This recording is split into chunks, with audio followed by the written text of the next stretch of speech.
Muchísimas gracias, doctora Matilde Miquel. Mis primeras palabras, por supuesto, para agradecer a las doctoras Alessandra Euskatescu y Irene González por haberme invitado a contar lo que hago, que me gusta tanto, y por otras muchas cosas. Y quiero también aprovechar para públicamente agradecer a la doctora Susana Calvo y al doctor Juan Carlos Ruiz Souza, el que como investigadores principales del proyecto pues están impulsando muchísimo la investigación de mi tesis doctoral. Mil gracias. Y tengo que también dar las gracias a más gente, y es a todos estos clientes, personas que apoyaron la construcción de Astrolabios y que también, gracias a ellos, a su financiación, a su impulso, a su entusiasmo, han llegado hasta nosotros.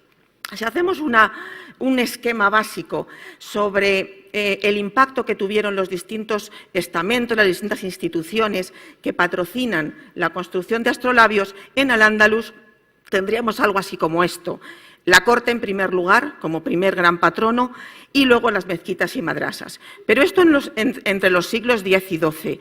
A partir del XIII se produce una basculación en este esquema y las mezquitas pasan a la primera posición porque se inicia una institución que es la del muwaqit, de la que hablaré más adelante, y entonces empuja hacia abajo, digamos, el patronazgo de madrasas y corte. En los reinos cristianos la foto es muy similar. También es la corte el patrono más importante. Los monasterios juegan un papel esencial, sobre todo entre los siglos X y XIII, y en último lugar porque están emergiendo las escuelas catedralicias y las catedrales, y las universidades. En el XIV y el XV la corte sigue en primer lugar, pero las unidades ganan espacio y empezamos a tener patronos vinculados con las más importantes universidades hispanas, en el caso de los reinos cristianos. Y se incorpora el clero secular también al patronazgo de la Iglesia. Esto es una foto complejísima y en el texto pues intentaré abordar un poco todos estos elementos, pero aquí lo que he hecho es elegir un caso de Al-Ándalus de patronazgo un poco peculiar, por lo que tiene de peculiar, que es el de los muwaqit, y un caso de los reinos cristianos, que es una corte muy específica, que si esto hubiera sido hace 2 meses, tendría yo que haber cambiado de rollo, haber contado otra cosa, porque ha sido por esas sorpresas que nos da la investigación, que va uno buscando una cosa y se encuentra con otra cosa que no se esperaba y que le hace muy feliz. Bueno, pues vamos a ello. Empezamos con los muwaqit. ¿Qué es un muwaqit? Pues si traducimos esta palabra árabe al castellano, pues es el calculador de la hora. Es una institución unipersonal, o sea, una persona física a la que se le nombra muwaqit de una determinada mezquita. Está íntimamente ligado a la mezquita. Tiene que tener formación de astrónomo y va a ser responsable de fijar cada día las 5 horas de oración que marca el Islam, de fijar el inicio de la luna creciente. El calendario musulmán es lunar y, por tanto, el día 1 de un mes lunar es cuando se empieza a ver ese filito de luna después de una luna nueva. Esto parece una tontería, pero es tremendamente difícil fijar el momento exacto en que se empieza a ver la luna, porque, por ejemplo, puede ocurrir de día y no se ve la luna. Y además, cuando es el Ramadán, el mes en cuestión, todavía es más importante porque hay que iniciar el ayuno. Y, por último, fijar la dirección canónica de oración, la qibla. A este muwaqit se le pide ser astrónomo, pero no especulativo. No se trata de que haga un avance sobre modelos cosmológicos o modelos planetarios, sino que ponga la astronomía al servicio de la observancia religiosa. Lo que en las fuentes islámicas se dice que sea experto en ilm al-miqat, o sea, en la ciencia del cálculo del tiempo por medio de la astronomía. Este tipo de personas con este conocimiento tenían reconocimiento social.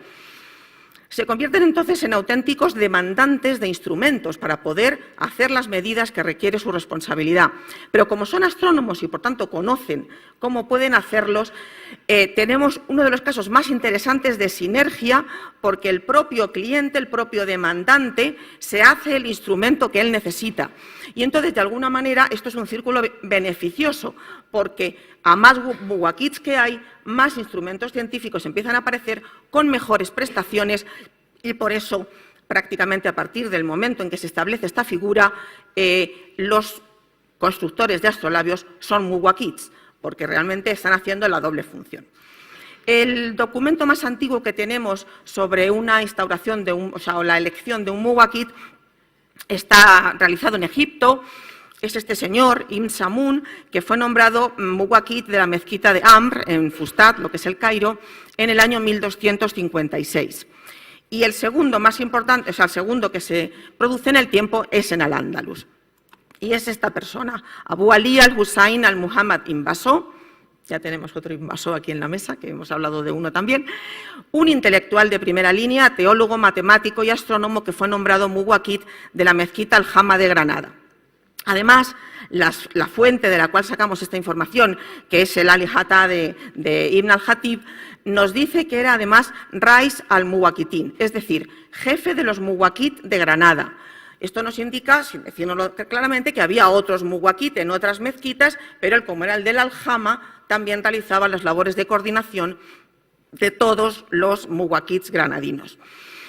Esta persona, aparte de que debió ser un muwaqit estupendo, pues ha pasado a la historia de la ciencia y sobre todo de la instrumentación científica porque inventó la lámina general para todas las latitudes y lo volcó en un texto, en un tratado, que ha sido magníficamente estudiado por la doctora Emilia Calvo de la Universidad de Barcelona.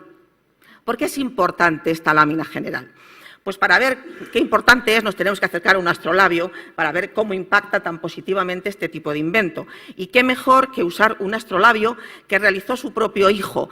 El hijo de este señor, nos han llegado del 3, era constructor de instrumentos como su padre y también muwaqit como su padre. Es decir, esta traslación que vemos en muchos aspectos de la historia medieval, de padres a hijos, pasa al taller, pues aquí pasa el taller y pasa el nombramiento institucional porque el hijo es el mejor preparado para seguir los pasos del padre en estas funciones de la mezquita. Bueno, pues este ejemplar que está ahí a la vuelta de la esquina, o sea, en el Museo de Arte Islámico de Doha, en Qatar, pues es un astrolabio estupendo que, como todos los astrolabios, tiene una estructura común con el resto, tiene una caja madre a la cual se van incorporando una serie de láminas que cada una de ellas sirve una latitud. Esto es lo habitual, lo que tienen todos los astrolabios, de tal manera que yo, según la latitud en la que esté, elijo la lámina con la que tengo que operar. Bueno, pues tiene sus láminas como todos, pero tiene después una diferente. Esta es la lámina que inventó el padre del que hizo este astrolabio, la lámina general. ¿Para qué sirve? Pues para que lo pueda utilizar en cualquier latitud. ¿Por qué se mantienen entonces las otras láminas? Son redundantes. Pues porque es mucho más sencillo el manejo de la lámina tradicional dedicada a una latitud. Si yo estoy, por ejemplo, en Granada, pues uso la lámina de Granada que está en el astrolabio, evidentemente.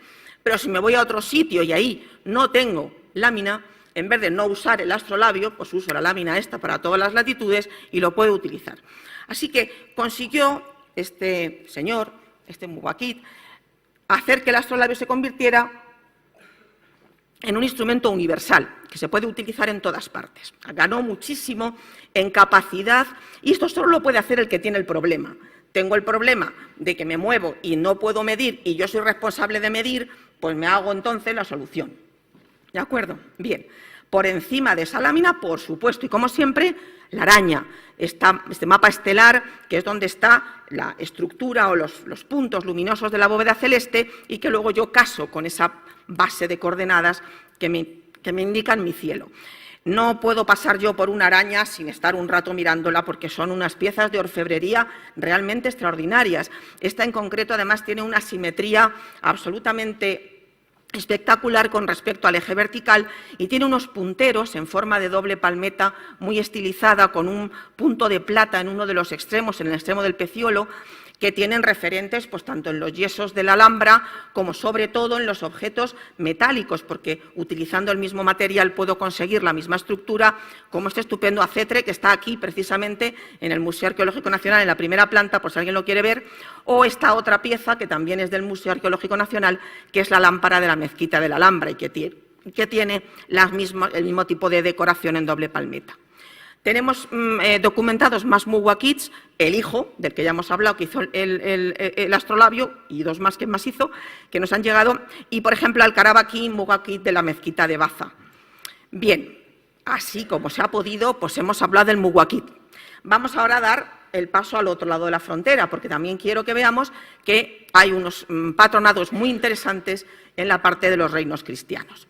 Si yo hablo de patronazgo de astrolabio en los reinos cristianos, me vienen a la cabeza los dos grandes reinos peninsulares medievales, el reino de Castilla con la figura señera de Alfonso X el Sabio en el siglo XIII, del que se ha hablado ya en estas jornadas, Y en el Reino de Aragón, que lamentablemente, Mati, no se ha hablado, que muy mal, porque se lo merecen, no me extraña, yo también.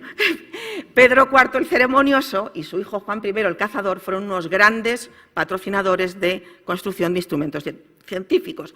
Y hasta aquí estábamos hasta hace 2 meses. O sea, esta era la foto y esta era la foto. Pero las vueltas que da la vida, persiguiendo este astrolabio que se hizo en Valencia, en la taifa valenciana, en el año 1086, cuando Valencia hereda muchos de los talleres que había en Toledo con la conquista de Alfonso VI, se van al lado del mar, que se está muy bien allí.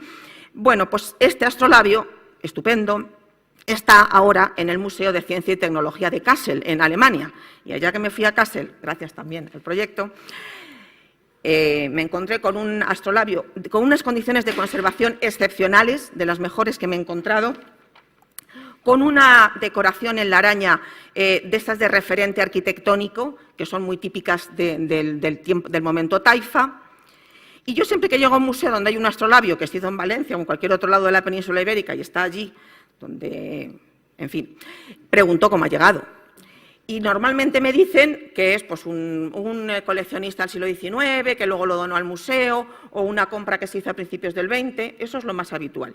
Pero aquí, para mi alegría, me dicen que el objeto está inventariado desde el año 1573 en estos gabinetes de instrumentos de astronomía y física del Landgrave, o sea, del gobernador del estado del Länder de Hessen, y que además, no solamente yo me pongo muy contenta, digo, así está también conservado, desde 1573 está en lugar seguro, no ha pasado de manos y lo han tratado bien, ¿no? Pero es que además se sabe cómo llegó hasta allí, y es que fue un regalo de un conde que le regaló al gobernador de Hessen, junto con un torquetum que pertenecían a la colección del rey Carlos de Navarra.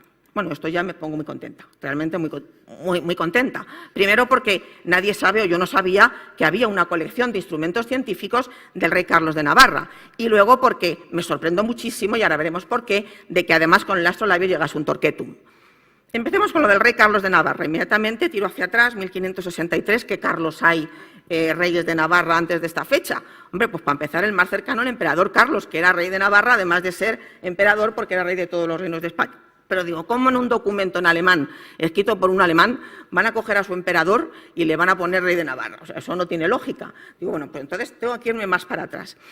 Y solo he encontrado, y aquí miro al profesor Javier Martínez de Aguirre, porque seguro que me va a tener que ayudar en mi tránsito por este reino de Navarra, a Carlos III o a Carlos II. Hay un Carlos IV, pero creo que no reinó y, por tanto, me parece lógico que en un documento figure como rey de Navarra. Así que entre estos dos Carlos anda el juego. Uno de estos dos, y estamos ya en el siglo XIV, era dueño, tenía una colección con un torquetum y un astrolabio como mínimo. ¿Por qué me extraño tanto del torquetum? Esto es un torquetum. La probabilidad de que alguno de ustedes haya visto un torquetum es bajísima, porque nos han llegado escasísimos ejemplares y casi todos por siglos XVI y XVII. Este es el que se conserva en el Museo de Nuremberg.